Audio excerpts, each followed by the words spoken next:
Afete heyderi faziletine bağlı.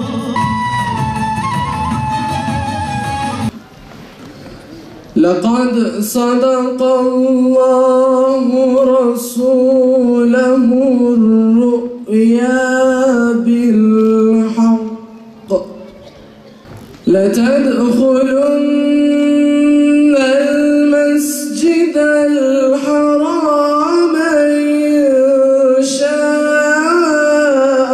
الله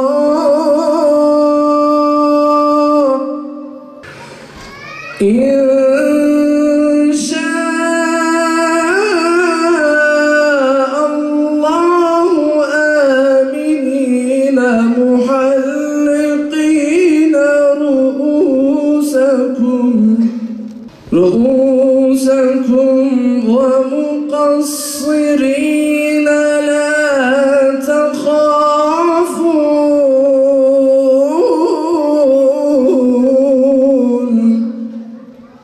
وسلام على المرسلين.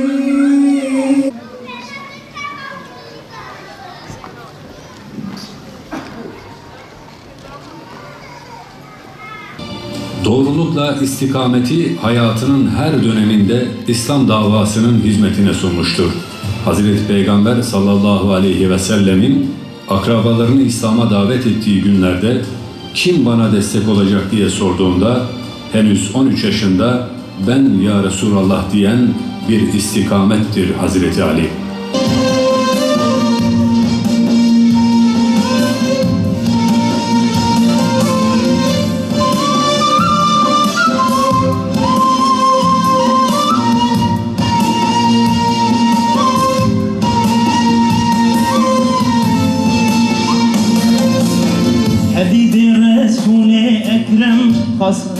Nedem mudem dildai İslam sübhuşem Kare Kur'an-ı herdem dildai İslam sübhuşem Kare Kur'an-ı herdem Alem-u ilmi mürteza Ey Habibe can Mustafa Riyat-ı herdem muqteda Halis-u muhlis her ceda Alem-u ilmi mürteza Ey Habibe can Mustafa Riyat-ı herdem muqteda Halis-u muhlis her ceda Halis-u muhlis her ceda Ey mezlum-i Ali Ey mahrum-i Ali Ey mahbub-i Ali Ey Hazreti Ali Ey mezlum-i Ali Ey mahrum-i Ali Ey mahbub-i Ali Ey Hazreti Ali Ey Hazreti Ali. İlahiyatçı ve Rehber TV programcısı Yunus Emiroğlu hocamızı sahneye davet ediyorum. Buyurunuz hocam. Hazreti Ali'yi konuşuyoruz. Ama şu Diyarbakır'dan bahsetmesem olmaz. Çünkü burası o yıldızlar misali sahabe-i kiramın meşalesinin yetiştiği kadim bir coğrafyadır burası. Kim geldi buraya biliyor musunuz? Peygamberi gören gözler değdi buraya. Bu topraklara adım atan gözler Peygamberin endamını seyretti. Onun sözlerini işittiler. Onun arkasında saf tutan ayaklar Ahmet'e adım bastı. Ve hamdolsun öyle bir tohum ektiler ki 1400 yıldır Ahmet İslam'ın kalesidir, Muhammed'in diyarıdır ve öyle de kalacaktır Allah'ın izniyle. Evet, biz Hazreti Ali'den aldığımız dersle yaklaşık yarım asırdır bu coğrafyada şehitler kervanını yola dizenleriz elhamdülillah. Biz Ali'nin arkasından şehit gibi yaşayan Ahmet'i gönderdik. Onun arkasından Ahmet'in sokaklarında İslam'ın sarsılmaz sesi olan Abdüsselam'ı gönderdik. Yetmedi, Aytaç'ı gönderdik, Yasin'i gönderdik ve daha sırada bekleyen binlerce Muhammedi var, Ahmetli var, İslam aşığı var. Şimdi birileri bu sözlerini abartılı bulabilir. Ama el-hak abartıdan uzaktır. Hamdolsun Allah'a. Ve biz bir şeyi daha öğrendik. İşte öğrendiğimiz hakikat şu: biz en büyük siyaseti istikamet üzere kalabilmek olarak anladık. Hamdolsun bunun temelinde de Efendimiz Aleyhisselatu Vesselam ve onu en yakından takip eden Ali bin Murteza'nın emeği var. Varsın birileri galibiyet mağlubiyet tartışması yapsın. Biz istikamet üzere kalabilmeyi, sarsılmamayı, haklı olmakla beraber haklı kalmayı en büyük siyaset olarak biliyoruz ve öyle inanıyoruz. O Bedir ashabından, Uhud'un aslanlarından, Hendek'in cengaverlerinden ve Beyat-ı Rıdvan'ın el verenlerindendir Ali.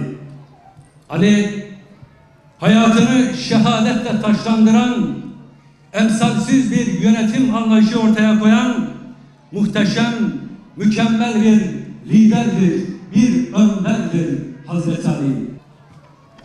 Efendimiz Aleyhisselatü Vesselam'dan sonra en çok kimden bahsedilmiştir? En çok kimin hayatı takip edilmiştir? Kimin adına eserler yazılmıştır? Kimin hakkında daha çok değerlendirme yapılmıştır diye sorulsa kuşkusuz buna vereceğimiz cevap Hazreti Ali'dir. Öyle ki İmam Ahmed bin Hanbel hiçbir sahabe hakkında Hazreti Ali ile ilgili gelen rivayetler kadar yoktur. Ondan bahsedildiği kadar hiç kimseden bahsedilmemiştir. Bunlar tesadüf eseri olamaz. Elbette Allah'ın bir kaderi var, takdiri var. Kuşkusuz Ali'nin de özel günler için yetiştirildiğine inanıyorum şahsen. Hazreti Ali'yi iyi fehmedebilirsek zannediyorum işimiz kolaylaşacak. Onun cesaretini, kahramanlığını, savaş meydanlarında nasıl pervane gibi döndüğünü ve en zor işlerde işte ben buradayım, ey Allah'ın Resulü dediğini yüzlerce binlerce kaynak yazdı. Anlatıyoruz, anlatmaya devam ediyoruz. Bunlara girsek ömrümüz kifayet etmez. Zaten Hazreti Ali dedi mi ilk akla gelen şey onun cengaverliğidir. Değil mi? Tarihimiz Hazreti Ali'nin cenklerini anlata bitirememiş. Ama o sadece savaş meydanında pervane gibi dönen bir komutan değil. O aynı zamanda ilmin kapısı. O aynı zamanda bir yönetim dahisi. O aynı zamanda en zor zamanlarda liderlik yaparak kendisinden sonra gelen ümmete istikamet gösteren bir önderdir. Biliyorsunuz Hazreti Ömer, Hazreti Ebubekir, Hazreti Ömer ve Hazreti Osman kendileri için Allah'ın takdir ettiği süreyi doldurdular ve Allah'a gittiler. Hazreti Ali selefleri kadar şanslı değil. Çünkü onun dönemi hakikaten çok zor bir dönemdi. Bir kere çok farklı bir insan profili ortaya çıkmaya başladı. Daha doğrusu İslam toplumu yozlaşmaya başladı. Ahlaki yozlaşma var, siyasi yozlaşma var, iktisadi yozlaşma var, siyasi yozlaşma var ve maalesef gitgide hakikatten uzaklaşan bir toplum ortaya çıktı. Dolayısıyla Hazreti Ali'nin işi zor. Onun önce halife olması, sonra halife olması bizim işimiz değil. Mesele o da değil.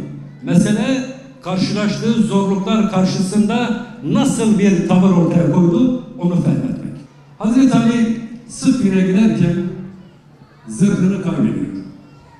Dönüşte Küfe'ye girdiğinde bakıyor ki bir Yahudi Hazreti Ali'nin zırhını giymiş dolaşıyor. Demiş ki be adam bu zırh benim. Ben onu ne sattım ne de birine hediye ettim. Sende ne geziyor? Adam demiş ki yok benim zırhım. Öyle mi? Hazreti Ali, bakın kim Hazreti Ali? Devlet başkanı. Halife işaretiyle can alınır, can verilir. Öyle mi? Kim buna itiraz edebilir? Adama şöyle demiyor. Üstelik bu adam Yahudi. Ver zırhına be adam demiyor. Madem öyle mahkemeye gidelim. Ve kadının huzuruna varıyorlar. Kadın Şurey adaletiyle namdar bir şahsiyet. Varıyorlar huzura. Hazreti Ali diyor ki mesele nedir? Hazreti Ali diyor ki bu adam zırhım bu adamda. Ama o da kendisinin olduğunu iddia ediyor. Şurayı dinliyor. Diyor ki ey Ali, şahidin var mı şahidin? Delilin var mı? Ispat edebilecek misin? Evet ederim diyor. Kim şahidin? Hizmetkarım Kamber ve oğlum Hasan. Bakın buraya dikkatinizi çekiyorum. Kadının asaletine bak. Adalet anlayışına bak. Ey Ali sen bilmez misin? Oğlun şahitliği babası için geçerli olmaz. Öyle değil mi? Oğul babasının lehine şahitlik yapamaz. Nasıl olur diyor Hazreti Ali. Bu senin dediğin sıradan biri. Peygamberin dudaklarını öptüğü, Reyhan'ın dediği Hasan'dan bahsediyorum. Ne anlatıyorsun? Olmaz diyor. Ve netice itibariyle asıl-ı kelam kadı Yahudi'yi haklı buluyor. Delil olmayınca adamın lehine yargılama sonuçlanıyor. Bunu gören Yahudi Allah da herhalde hidayet nasip edecek ya bunu da vesile kıldı. Diyor ki ey emir-el müminin vallahi ben bu işe şaştım kaldım. Senin mahkemende senin tayin ettiğin hakim beni yargıladı ve senin aleyhine hüküm verdi. Vallahi bu hak bir bilgi. Vallahi burada yalan yoktur. Vallahi bu istikametten başka bir şey değildir diyor ve iman ediyor. Tabiri caizse hikaye kısmı. Bunun gibi yüzlerce örnek var. Adam iman etti, istifade etti, aldı alacağını. Şimdi ben sizin içinizden geçen soruyu sorayım. Sorayım değil mi? Soracağım.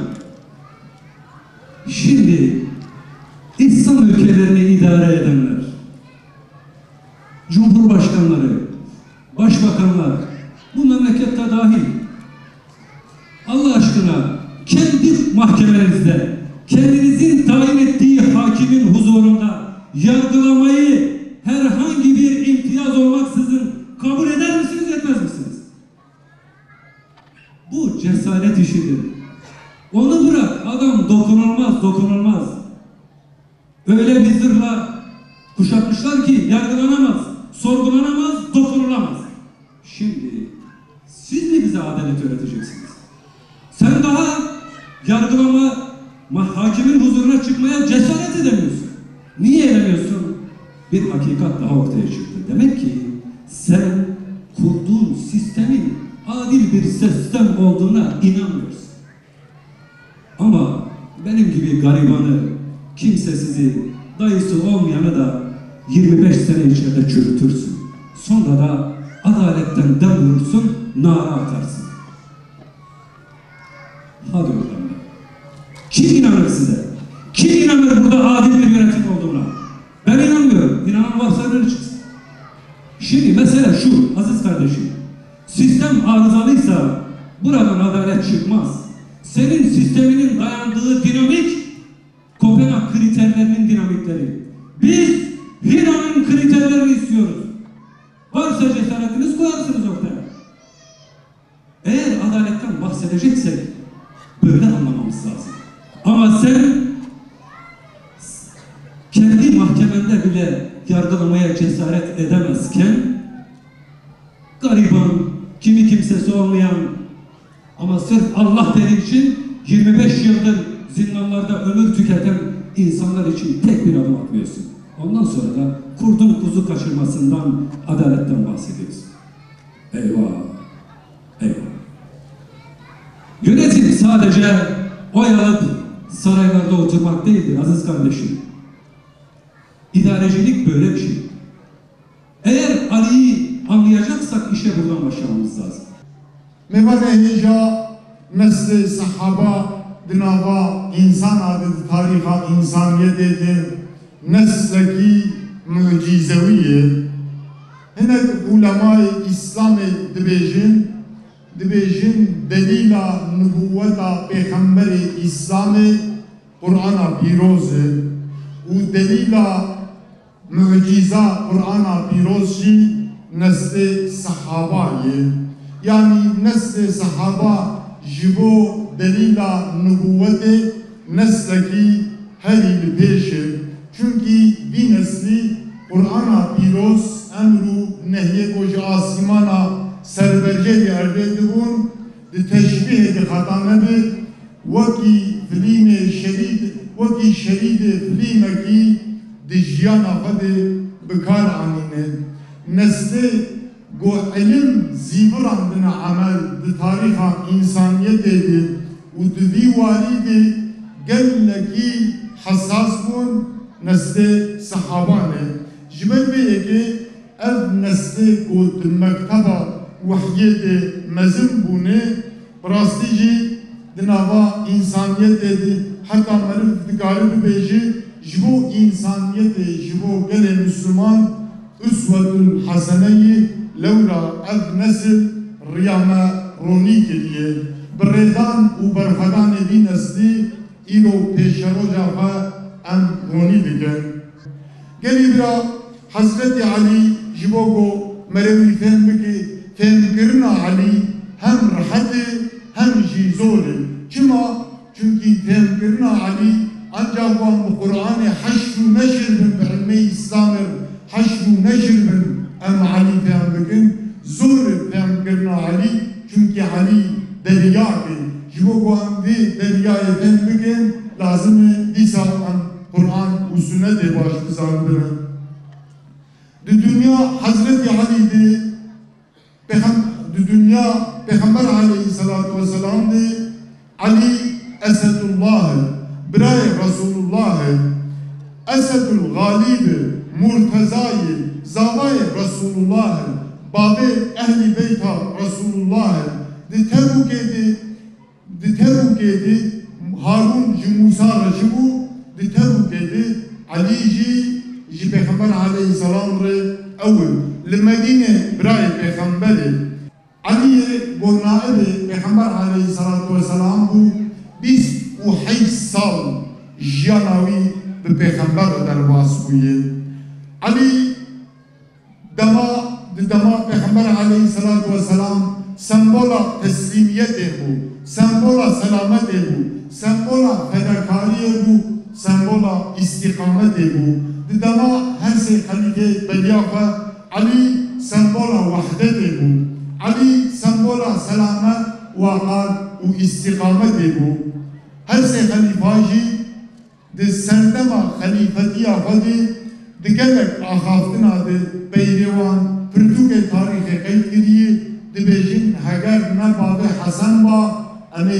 هیلال بوانا مرسله او بویره کو خلافای راشدین جناب درنت کرد محقا بفتوای حضرت علی یا جی بتفسیر علی یا جی بردان حضرت علی خلیفه بریاوش نام در بکردن